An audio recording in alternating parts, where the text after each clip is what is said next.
Saint-Denis est rassemblé depuis des années pour exiger une école de qualité pour les enfants et les enseignants. Nous n'avons pas été entendus. Nos revendications de justice ont été traitées par le mépris.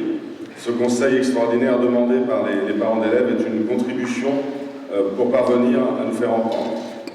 Nos écoles manquent gravement de remplaçants dans les classes. Il n'est pas une journée sans une collègue malade en congé maternité ne soit pas remplacée. Nous attendons également pour les élèves, les enfants en situation de handicap, que nous ayons enfin des ADS formés.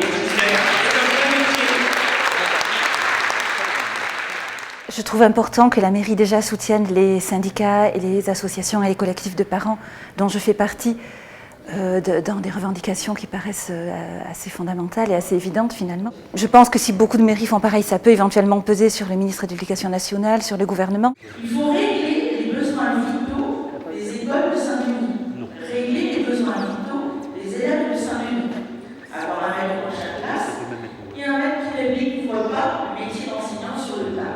Moi, je reste convaincue qu'il faut taper des pieds. Il faut vraiment qu'il y ait un mouvement très très fort qui puisse faire trembler la France pour leur dire bah, écoutez, maintenant il y en a vraiment marre, nos enfants sont en déroute et nous, les parents, nous souffrons et nous n'avons pas les moyens de pouvoir, c'est leur responsabilité.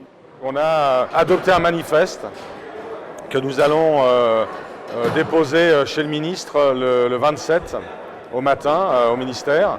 Manifeste qui revient sur nos exigences concrètes et notre philosophie de ce que doit être l'éducation nationale, l'éducation de nos enfants. On a à partir d'aujourd'hui 10 jours pour essayer d'avoir une campagne éclair pour aller le porter. C'est le moment de se mobiliser.